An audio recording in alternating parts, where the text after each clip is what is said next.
Some leaders love chaos and some leaders love control. Some leaders want to run around 100 miles an hour with their hair on fire, and some leaders want everything to be laid out, lined up, and in a predictable order. The truth is that your organization needs both chaos and control. And you as a leader have to know what it needs, when it needs it, and you have to get comfortable with every point on the chaos control continuum.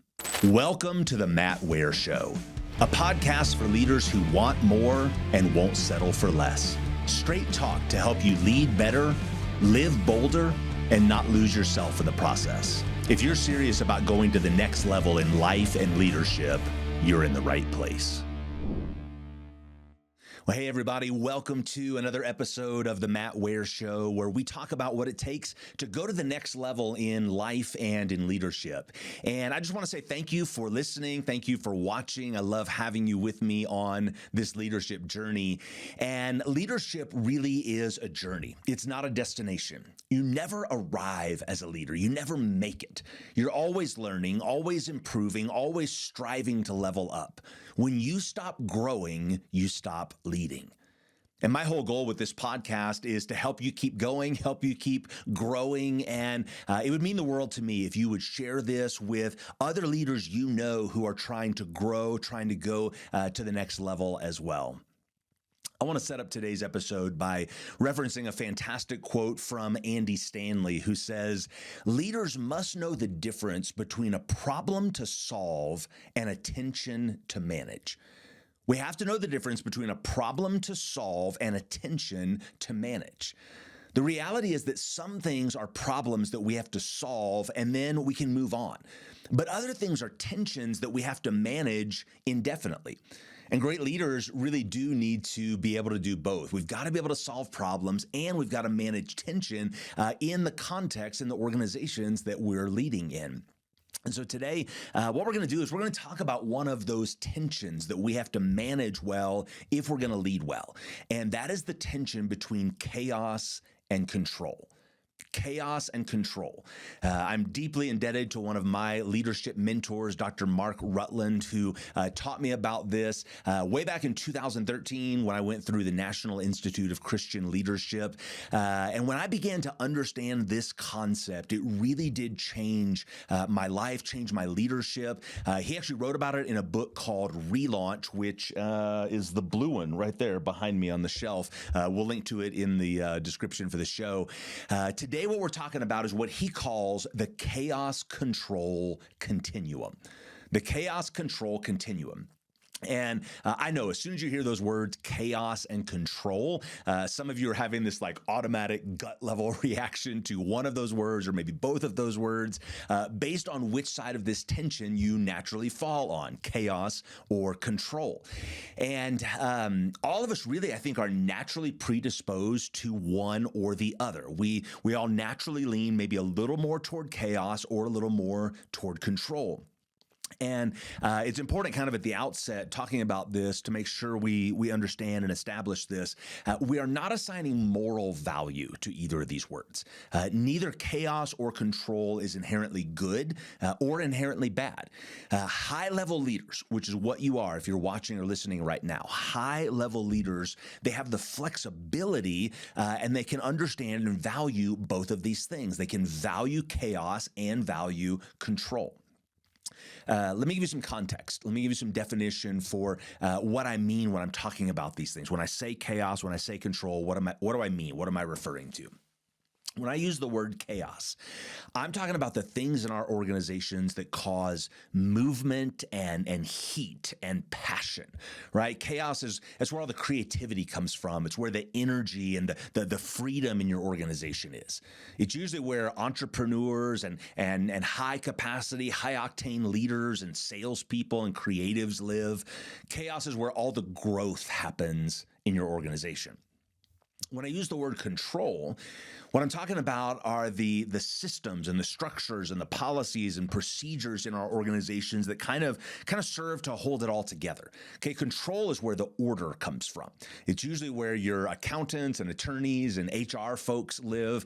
Control is what keeps the organization from falling apart.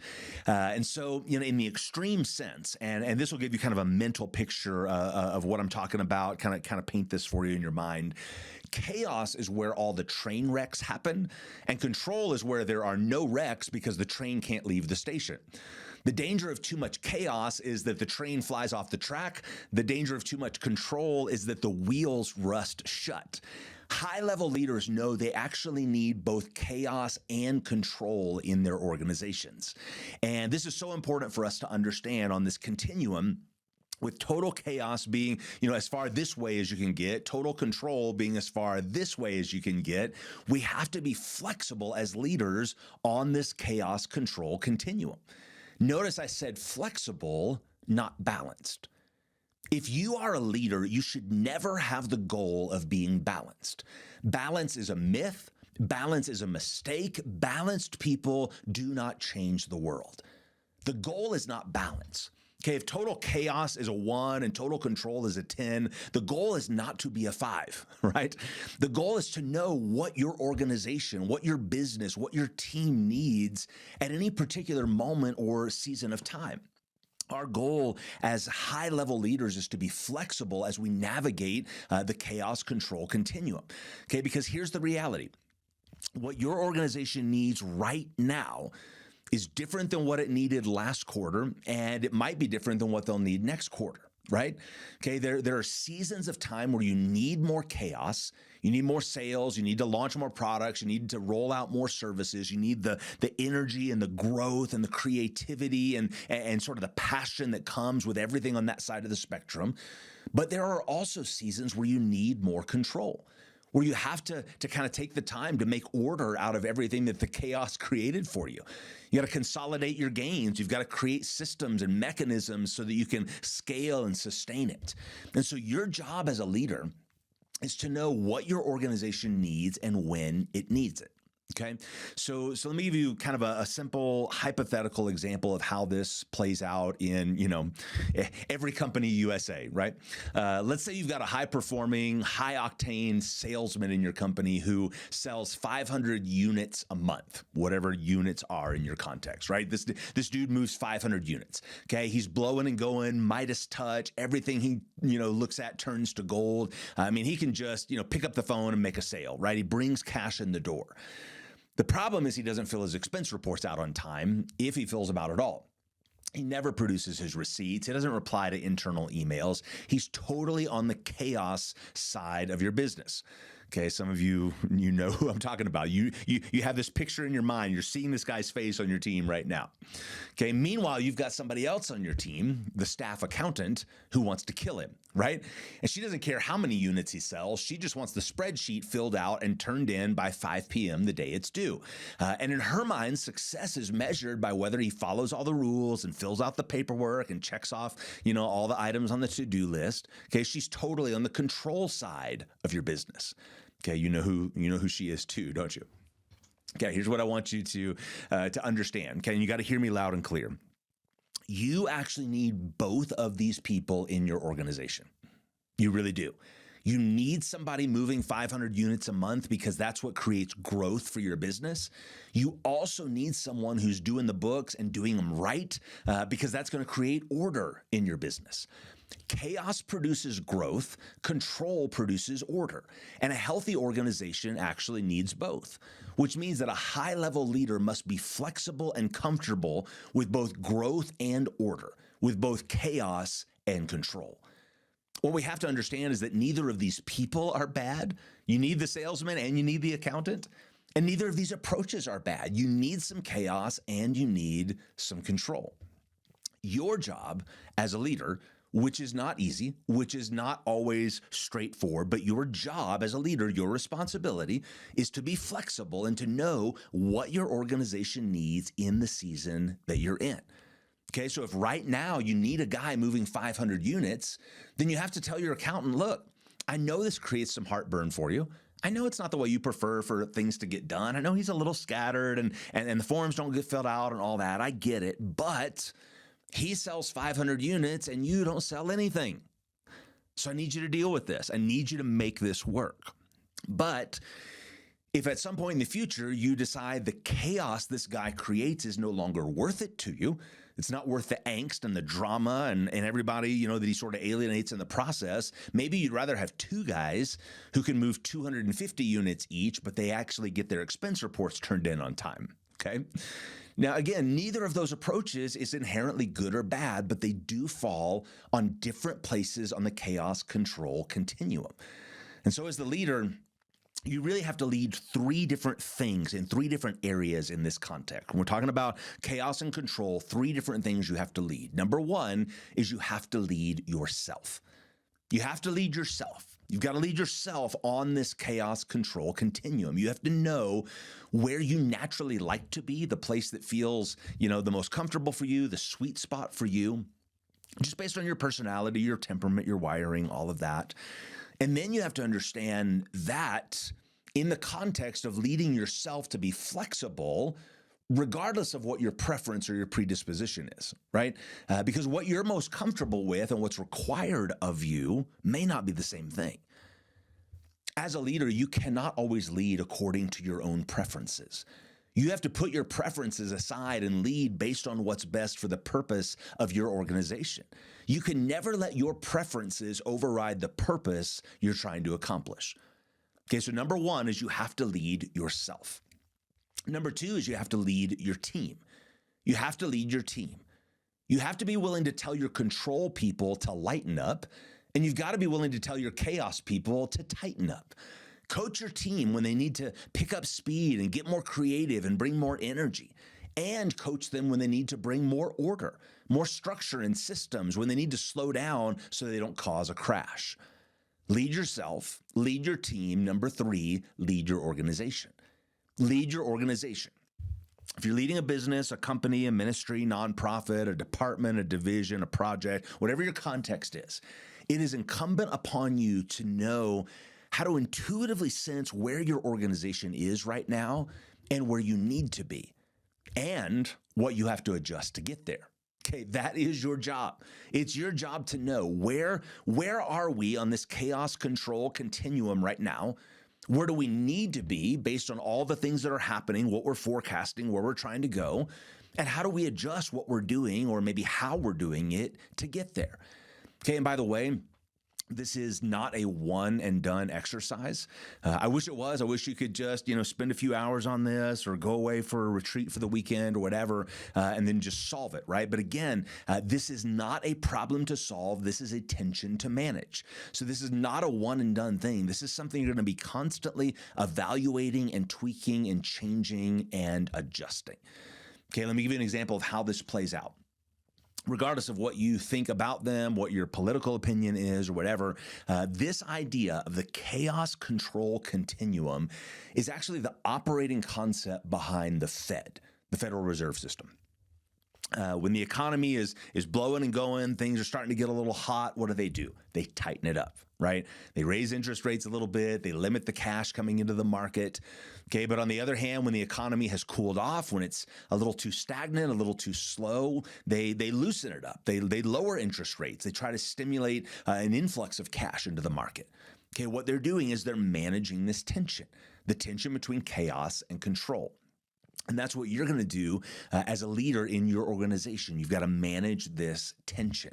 Okay, you got to know when things are growing up and blowing up in the right ways, in a good way. And you got to know when is that getting a little bit too loose? When are we starting to run the risk that this thing's going to get away from us? Okay, you've also got to know when everything is kind of grinding to a halt because there's no energy. There's no life, there's no spark, there's no forward movement, right? I mean, things could be orderly. You know exactly where everything is, but that's because nothing's moving anymore. And listen, this really is key in leadership.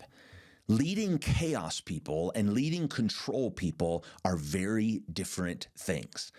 If you tell a chaos person they need more boundaries, more guardrails, more policies, they're going to feel like you're confining them, you're restricting them, you're suffocating them. And if you tell a control person to lighten up and loosen up, they're going to see it as some kind of moral compromise and maybe even think that you're being unethical. But you as the leader have to lead your team, lead your organization to the place on the chaos control continuum you believe is right now.